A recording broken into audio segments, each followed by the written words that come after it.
I'm Paula, back again, and today the tea that I have is a mixture, a blend of lavender, chamomile and rose. Every time I start a video, I'm going to have a different blend. It's a little bit of a hobby for me and something that I use in kind of my everyday practices.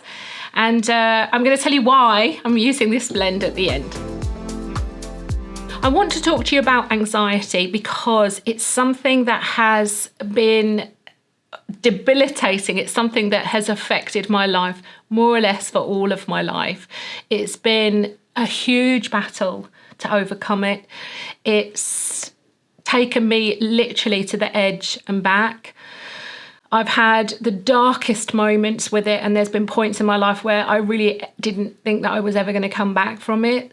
But I can honestly say, as I sit here now, that I've learned how to manage anxiety. I see anxiety as my friend, which, oh my God, I never thought I'd be able to say that to you, but I've learned to live with it, and I've learned to see that it's just a natural part of my body's physiology trying to help me. And I kind of want to share that with people and let people know that you don't have to suffer from it, because it is terrible.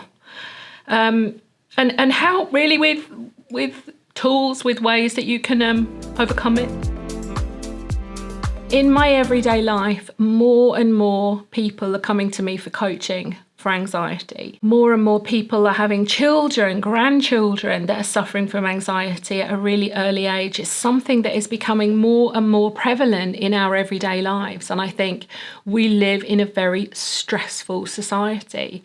I think there's stresses, especially on young people now, that weren't there for my generation. And I think it's something that we really need to address, learn to cope with, not just put a plaster over the top of it and take some medication so that you feel a little bit dazed out and a little bit calmer. You need to look at the reasons why you're feeling anxiety, understand the physiology of your body, and learn how to overcome it. How empowering and wonderful is that, to not be afraid? Because being afraid is a horrible, horrible thing, especially if it consumes you from morning to evening, and sometimes even in your dreams at night.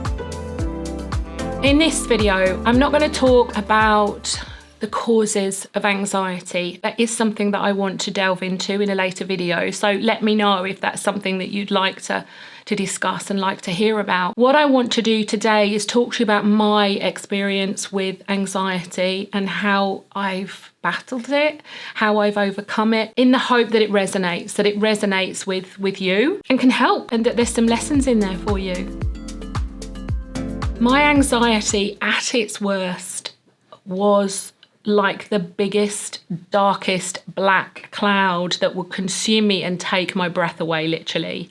I was so afraid from the minute I woke up to the minute I went to bed of everything. So I was afraid to go outside. I was afraid to go to sleep.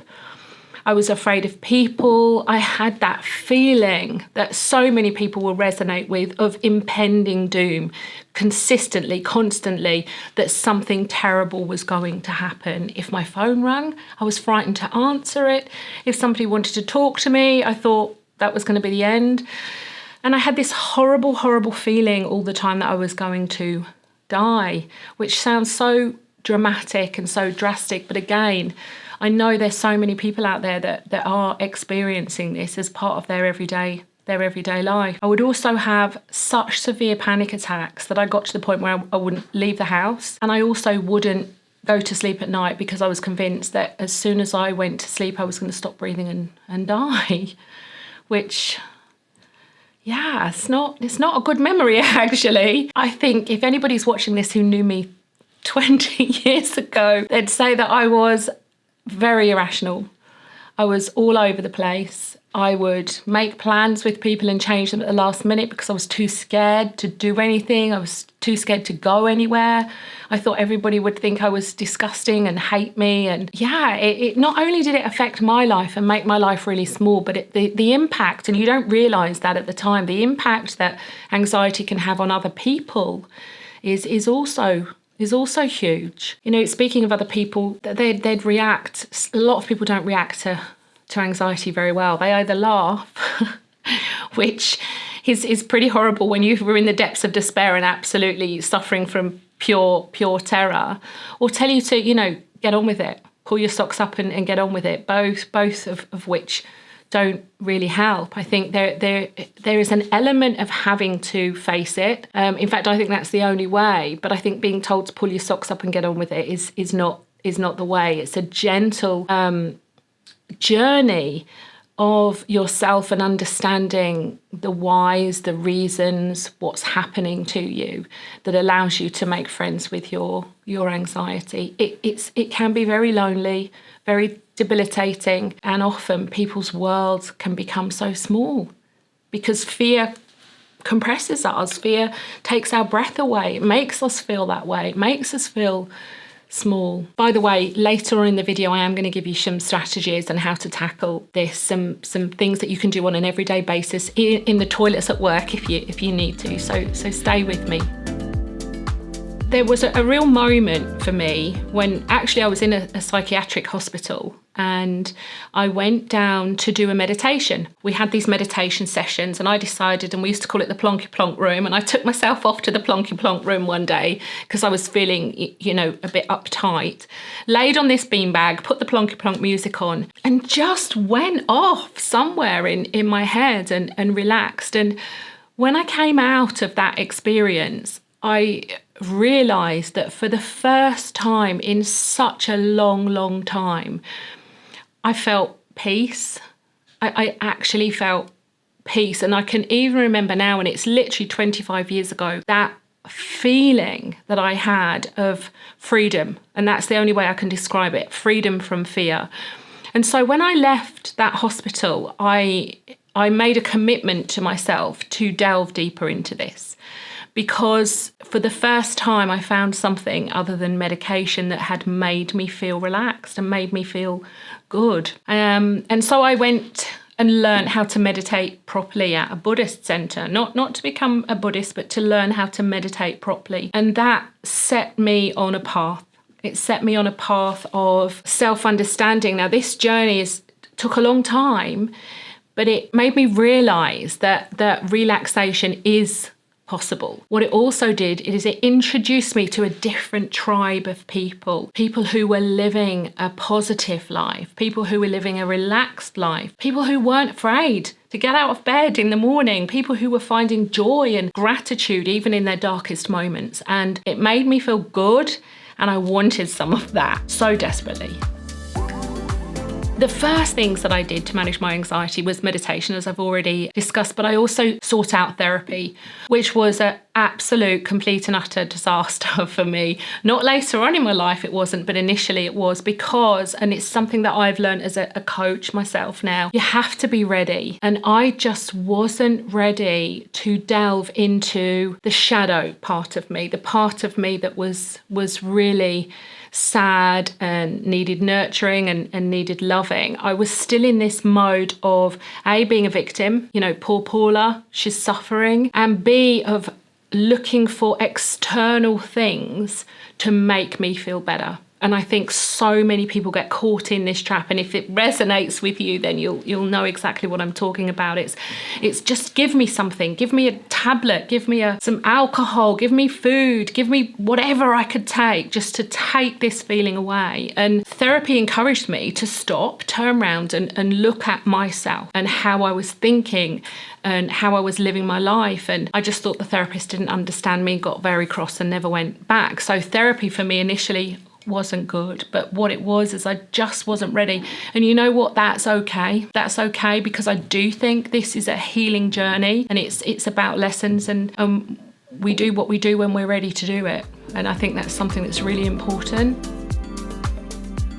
Once I'd stopped being a victim, once I realised that, you know what, Paula Williams is actually responsible for her own healing, and Paula Williams is responsible for how she lives her life, I started delving into so many, different things. Shadow work, which is looking inside, looking at what it is, the darker aspects of my personality and the things that were causing me to feel the way that I was feeling. Breath work was like a breath of fresh air. And one of the things with anxiety is, especially with people that suffer from panic attacks, is hyperventilating, is not breathing properly.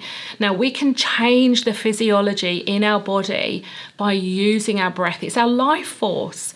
And so learning how to breathe properly was another key factor for me. Moving, exercise was another thing.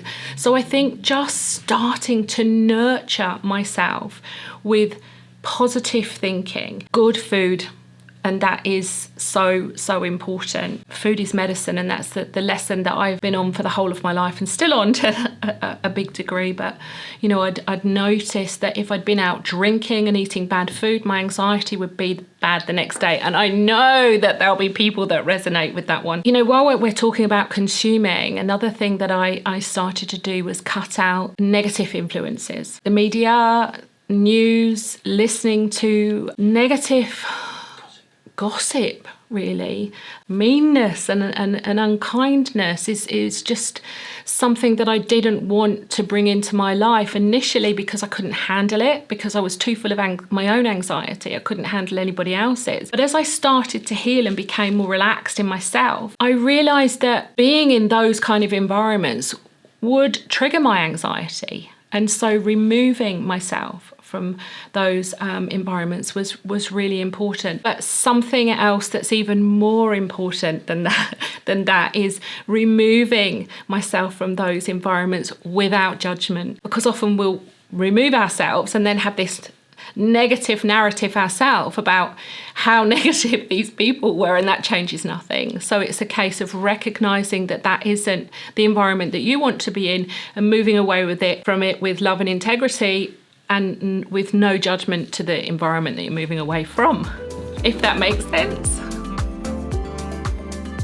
Let's talk about some of the things that I bring into my life now. And the most important thing is routine.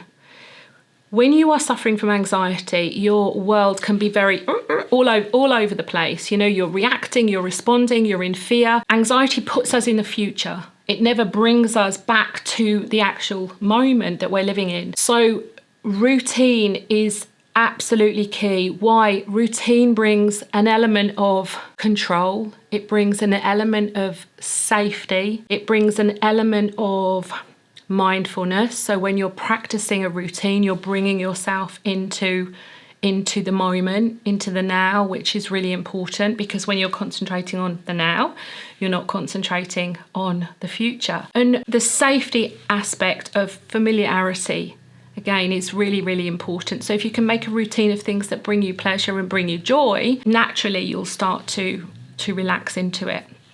So I meditate every morning, which is massively important for me. And I'm going to teach you about that in future videos, because I won't go into it now, but the healing power of meditation is huge. It's immense. So I meditate every morning. I spend at least 5 minutes every single day practicing gratitude whenever the moment arises. Yesterday was walking the goats down the lane with Craig, my husband, and I asked him what he found joy in, and he gave me a very uncomfortable kind of answer. But actually, he did say, "I'm happy for the sun shining. I'm happy for this lovely walk." And it's about appreciating. It's about being grateful for the wonderful things that you have in your life. So that's another routine that I do. Teas. I absolutely love herbal blends. I believe that herbs provide healing. They're given to us by the earth, and they're medicine. And so when I'm having a tea, and I have at least 2 herbal teas that I've blended every day as a minimum, I will drink them mindfully. I will think about the plants that are in them. I will think about the effect that they're having on my body, and again bring myself into the present moment. Does it always go right? No. Do I live an anxiety-free life now? Absolutely not. No, I don't. But do I wake up every morning afraid? No, I don't. Because I know that when things get a little bit too much, I can pull it back in. I have all the tools in my basket to spend 5, 10, 15 minutes to turn it around, and up I get and off I go again. And that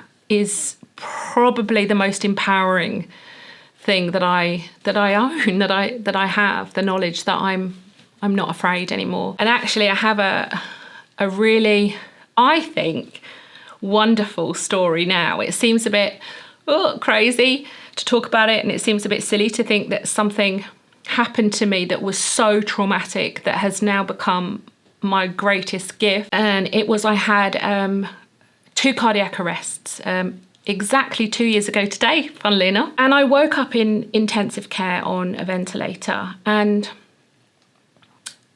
everyone thought I was asleep in a sedated, induced coma, whatever it is that they put you in. But I wasn't, I was awake.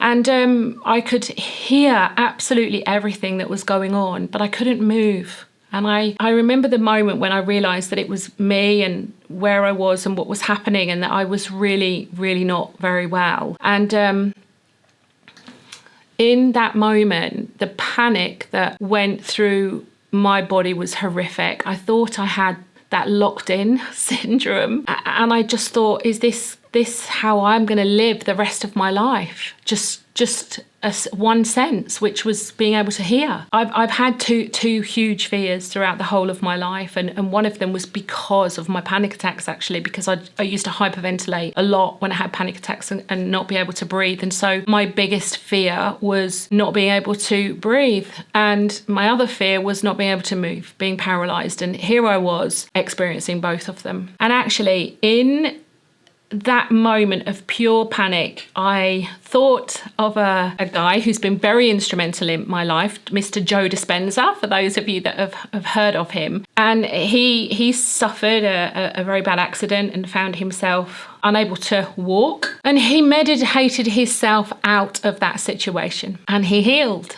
And he said to himself, if I come out of this, if I am able to heal myself through meditation, then I am going to dedicate the rest of my life to teaching that. And you know what? He saved my emotional and spiritual well-being in that moment, because in that moment I pulled on every single resource that I possess. I started to meditate as I lay there in the ICU, and the panic just melted away, and I just managed. I just lived in that moment and faced and head on, full on, everything that I was going through. Every single thing that I had learned throughout my whole life, studying NLP, positive language. It was just positive. It was about everything I'd learned about a positive mental attitude. I just took it all out. I pulled it all out, and I used it.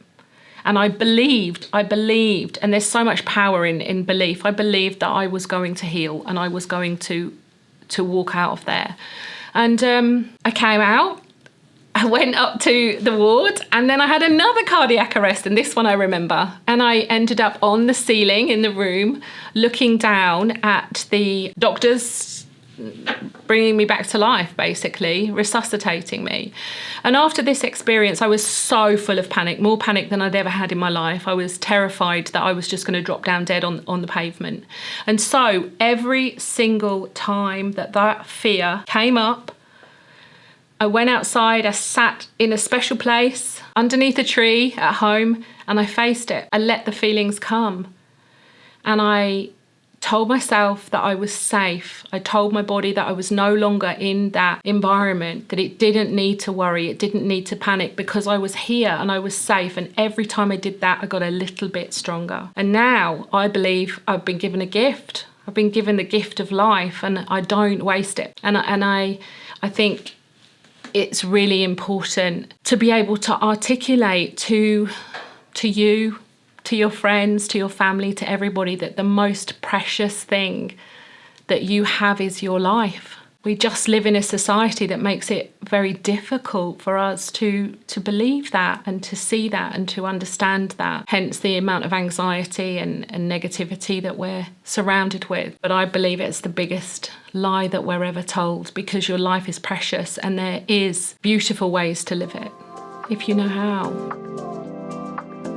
Okay, so that was a bit deep. That makes me feel a little bit emotional talking about that sometimes. But so let's shake it all out. What I want to leave you with is some coping mechanisms that you can bring into your everyday life and you can do right now. We're going to go deeper into how we can cope and what strategies we can use and routines and rituals and all sorts of things. But for right now, I want to feel like I've given you something that you can take away. So number one, first thing is breath. Your breath is so important. It is your life force. And when you are feeling stressed, when you are feeling panicky, you can change the physiology in your body by just using your breath. So what we're going to do is we're going to breathe in for 4 and then we're going to breathe out for 6. So a lot of people, when you're feeling anxious, you'll find that you breathe from your chest. So it's a... What we're going to do is we're going to breathe right from our belly. So we're going to breathe in right from your belly for 4 and then breathe out through your mouth for 6. So just breathing in and out is something that will naturally calm your body down.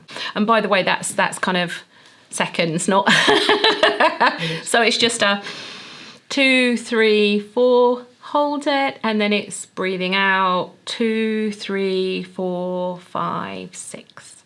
Holding again, and then off we go. But most important thing is changing the breath coming from your chest to coming from your belly. So even put your hands on your belly, you know, if that helps to breathe down from the belly. Okay, the second one is use all of your senses. So this used to really help me when I first started having panic attacks. So what you can do is just sit down and start concentrating on what you can see. So what can I see? And say out loud to yourself all the things that you can see. I can see Craig, I can see a chair, I can see a table.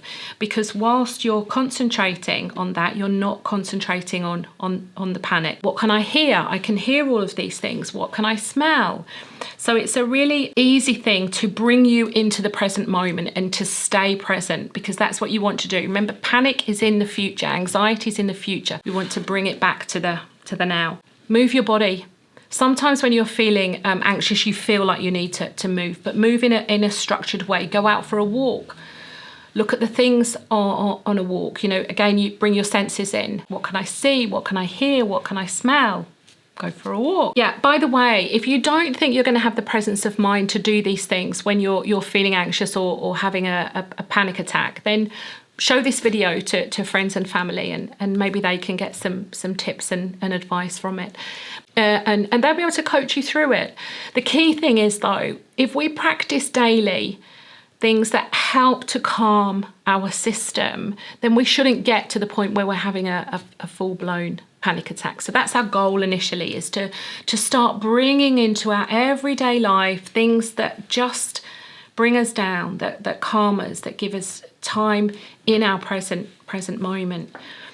And the other thing is just spend time with people that lift you, people that bring positivity into your life, people that always make you feel good. Sometimes just ringing somebody up and talking to them can change the way you're thinking. And the most important thing to remember is anxiety is just your body trying to help you. Your body isn't broken. You're not broken. The key is to tell yourself, to tell your body that you're safe. I used to say, thank you, body. I'm fine, I'm okay, and I'm safe. Okay, so I want to end this video by just explaining to you why I've been drinking this tea today. Well, actually, Craig took it away from me because I kept banging my cup on the table. But why I've had this tea with me today. But first of all, I want you to remember something, and that is, I want you to remember that healing isn't a straight line. I want you to be gentle with yourself, because every small step is a huge, great, big, powerful step forward. So what tea have we got? Okay, so today I chose a blend of chamomile, rose and lavender. Why? honestly, because I'm new to this and I find it very nerve-wracking. And so before I started talking to you today, I made a blend of these 3 things because they're very calming, they're very relaxing. Chamomile especially is just beautiful for calming the nervous system. So this is a great anxiety blend. That's another reason that I've chosen that. But chamomile is very good for the nervous system. It helps to calm the nervous system. Rose has got the most beautiful taste and the most beautiful smell. I wish you could smell it, you can't, but it's just lovely. And it reminds me of my granny. And rose is for the heart. So rose helps to settle your heart. Again, with anxiety, it often affects us around this area. We can get a bit of a racing heart or feel like we have a tight chest. So rose is for our heart chakra, for the emotional aspects of our heart, not necessarily the physical aspects, but the emotional aspects of our heart. And good old lavender. Sorry, I've got to have a little smell of lavender again.